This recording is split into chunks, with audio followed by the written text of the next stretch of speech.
I heard some people talking about double taxation and how that impacts Berkshire's investment philosophy. So I was wondering if you could talk a little bit about it. I'm not sure I understood it. And if you could explain whether that impacts your investments. Well, we are structured very poorly. If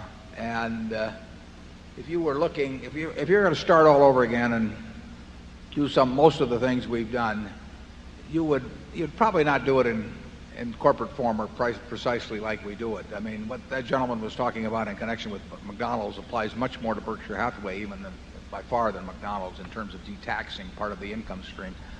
If we own Coca-Cola with a cost of $1.2 billion or $1.3 billion and a market value of $15 billion, we're not going to sell it. But if we did sell it, we would incur a capital gains tax on the order almost of $5 billion. That means that the 15 becomes 10 billion.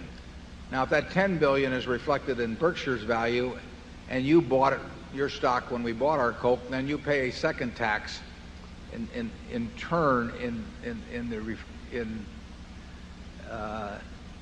in reflection of the Coca-Cola appreciation that's taken place after tax. So it's a very disadvantageous way of owning securities to have a corporation in between you and the securities themselves. If we ran as a partnership, that would not be the case. I ran Buffett Partnership for many years, and we only had one tax at the individual level.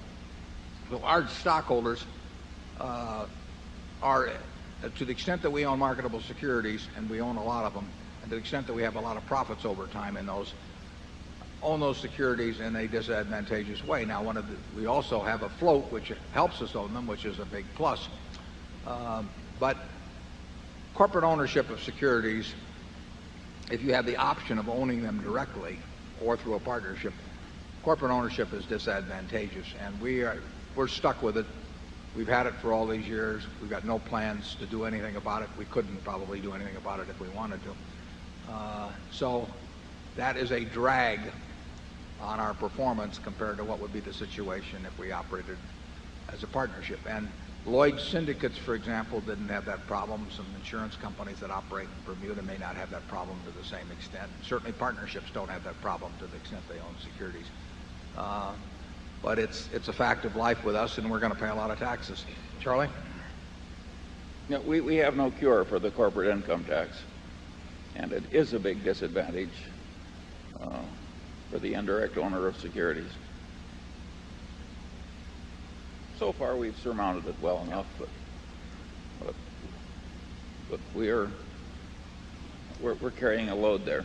It's become a bigger disadvantage since the individual rate went to 20%, with our corporate rate being 35%. Because if we make $1 on a stock, it becomes 65 cents, and to the extent that you've owned Berkshire, that 65 cents now 20% off that becomes 52 cents. Whereas if you'd owned the stock directly, you'd have had 80 cents.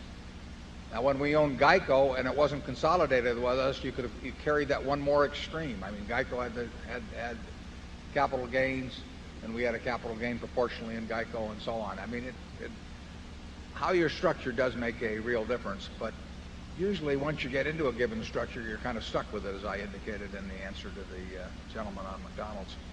Now, to the extent we have very long holding periods at the corporate level, the real mathematical disadvantage shrinks.